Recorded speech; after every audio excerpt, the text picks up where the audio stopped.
beloved Boss Mike Cervera.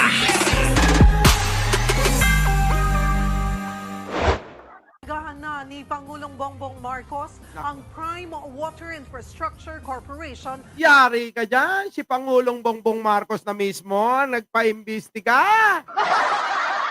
Paano na to? Si Pangulong Bongbong Marcos. Eto na mga kababayan. Siya na mismo ang nagpaimbestiga kung ano ba etong prime water na yan. Grabe mga kababayan. Napakamahal. At mga kababayan, sila pa may ganang mamutol pag hindi ka nakabayad kahit isang araw. Sino ho ang naka-experience niyan? Mga kababayan, isang araw lang, hindi ka makapagbayad. Kung hindi ka mumultahan, puputulan. Akala mo naman talaga maganda, malinis yung serbisyong tubig nila. Anak ng pating Oo, si X-Men kagagaling lang kay Attorney Claire Castro. Oo, shout out po, Attorney Claire, ha? Kung nadadamay ka man sa kasikatan ko, pasensya na po. Dinadamay ka, ng grupo ni Libayan Attorney Claire sa kasikatan ko. Oo. Attorney Claire, hindi naman ikaw ang sikat ako. Kaya nga nang gagalaiti yan yung mga aso. Oo, yung mga aso nang gagalaiti. Oo, sa'yo. Oo, dahil sa akin. Kasi, Attorney Claire, sikat ako. Kaya kailangan idamay ka nung mga aso. Ano na to? Ito na. Oo, pasok. Na pag-aari ng mga bilyar. Umani ng kaliwatan ng reklamo ang kumpanya dahil Kita nyo baka itanggi nyo pa yan na hindi inyo. Parang sino? Si Roque? Aba, nung una tinatanggi yung bahay na bahay na tinaguan noong wanted na taga-Pogo. Mga bilyar, ayon mismo sa balita rito, tayo mismo nagmamay-ari ng prime water na to na ninirereklamo ng maraming Pilipino. So anong plano nyo? Tatakbo pa kayo? Aba, kung ako sa inyo, mahiya naman kayo, no? Mahiya kayo. Aba, delikadesa na lang. Aba, kung ako sa inyo, ayusin nyo muna yung problema na yan. Tsaka na lang uli kayo, bumalik at tumakbo. Baka sakali, iboto kayo ng mga tao na mga parokyano nyo sa tubig na napakarumi daw di umano. Aloy, sa umano'y hindi magandang serbisyo at mataas na singil. kita nyo, hindi na maganda serbisyo nyo, ang taas-taas pala singil nyo, ang kakapal ng mga mukha nyo. Sigaw kayo na sigaw, mahal ko kayong mga Pilipino. Pero sa isang kumpanya nyo, kung maningil kayo, abot hanggang ulo. Tapos yung serbisyo nyo, yung dumi nun, sing-dumi ng talampakan ko. Anong klaseng serbisyo yan? Biruin nyo kung maningil kayo, lagpas ulo, tapos yung serbisyo, sing-dumi ng talampakan ko. Nanti na pa kayo, oo. Di na kayo na naawa sa mga tao. Nagbabayad ng tama yung serbisyo nyo. Aba, buti sana kung serbisyong Chris Ulo. Diba, Chris Ulo? Ang tindi ng mga hayop na yan. Hayop talaga. Kung ayaw ko pa naman ng mahina ang tubig. Ay, siyempre. Sino ba naman ang gustong mahina tubig? Buti na lang kami kahit papano, kahit madumi. Hoy, MWSS, may nilad na ngayon. Baka naman gusto nyo sumunod kayo. Putik na yan yung tubig din ng nilalabas ng MWSS, Maynilad. MWSS kasi matagal na yun, Oo, Maynilad na ngayon. Maynilad. Yung tubig abay hindi humainom. Ito mga kababayan ang kaibahan noon.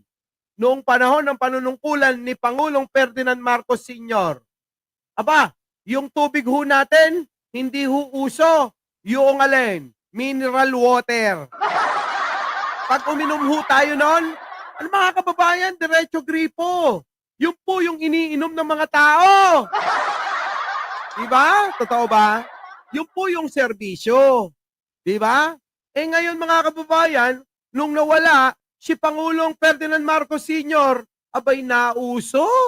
Yung alin, mga kababayan, yung pinipilter yung tubig. Oh, di ba?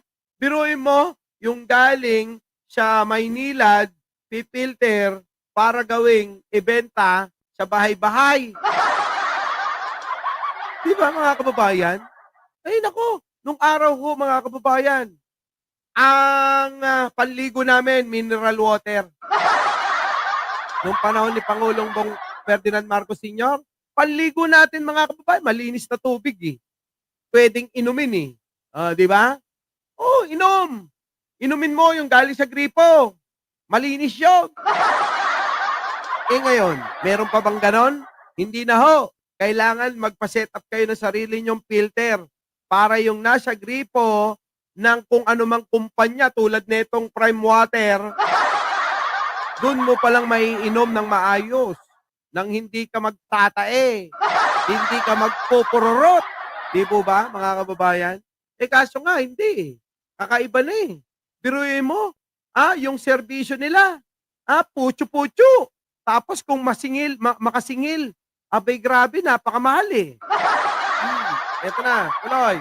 Sa kanilang mga customer, hindi raw ito palalampasin ng administrasyon. Bahagi ng senatorial... Yari ka, Camille! Yan ang sinasabi ko sa iyo. Oh, hindi yan hindi yan pamumulitika. Bakit? Sasabihin na naman ng mga grupo ng mga Duterte, pamumulitika yan porque ba si Camille ay sumama sa baliw? Idadamay nyo na pati mga negosyo nila, mga inang-ina kayo. Matagal na yan na problema, yaang prime water ng mga bilyar. Hindi nagsiservisyo ng tama. At ngayon lang lumabas yan ng ng talaga namang natutukan. Eh nung araw, meron na hong, meron ng sumisigaw. O, kita nyo mga kababayan. Sino yung sumisigaw na yan? December 31, 2024, Liam S. Cesar. Wish ko lang, sana magbago na ang crime water sa 2025. Aba, nagkatotoo naman mga kababayan, mukhang mababago na sa pamamagitan po niyan ni Pangulong Bongbong. Ano pa, Boss Mike? Ayan pa, sabi dito, ay na-share, Maestro Diary, hirap mag-emote kapag tabo ang gamit. Gusto mo sanang aesthetic na CR, kaso naka-prime water kayo. Kita nyo mga kababayan, yung mga pinambabash ng alang nating mga kababayan patungkol nga dito sa prime water na yan. Kumikita po sila ng limpak dyan. Tapos mga kababayan, ang serbisyo, daig pa ang serbisyo ng pagong. Pagong, mga kababayan, na nakatira sa Puso Negro. Tutik na yan. Ay, nako, ewan ko na lang. Balikan natin. Si Representative Camille Villar na inendorso kamakailan ni Vice President Sara Duterte. Yan na naman ang sinasabi ko eh. Gagawin na naman nilang issue to eh. Sasabihin ng kampo ni Duterte, ayan, porke sumama kay Sara. Sasabihin nila, pamumulitika. Mga kababayan, anong gusto nyo? Piliin pa natin yung alin, yung mga bagay na dapat na tinutugunan ng gobyerno. Kung dapat pakialamanan na Pangulo, ayan na nga't pinakialamanan na, dapat lang. Bakit ho? Marami tayong kababayang nagdurusa sa tubig ng prime water na yan. Di ba mga kababayan? Kaya nga tawag ng iba dyan, crime water eh. Bakit? Maria Loyola, Sunga. Bakit crime water? Napakarumi ba talaga? Marumi na, wala pang tubig na lumalabas. Grabe, no? Matindi. Oh, sige, ito na. Natanong din na ang palasyo kung may kumpiyansa pa ba si Pangulong Bongbong Marcos kay Villar. Nako, ayan na, mga kababayan. Nako, eto magandang hindi ko pa napapanood to eh. Magandang tanong yun kung kumpiyansa pa ba si Pangulong Bongbong Marcos kay Camille Villar? Eto na po. Sasagutin ni Atty. Claire Castro. Oo, na nadadamay sa kasikatan ko. Atty. Claire, sorry uli. Nadadamay ka lang sa kasikatan ko. Oo, ganun talaga yung mga aso. Oo, lahat ng mga nakikita nilang dumidikit sa akin, aba, aawayin ng mga yan. Diba? Ganun yung aso. Kaloy, If we will have distrust on her, nako. well, we have to give it to her. Mm. But he should prove that she could perform as a leader. Oh. With this issue regarding Prime Waters, if there's a need for them to resolve Mm. the issues raised by the consumers, Correct. I think we should immediately make an immediate action on that. Correct! Kailangan aksyon agad. At huwag niyong idadamay yung politika sa serbisyo ng pribado na kumpanya.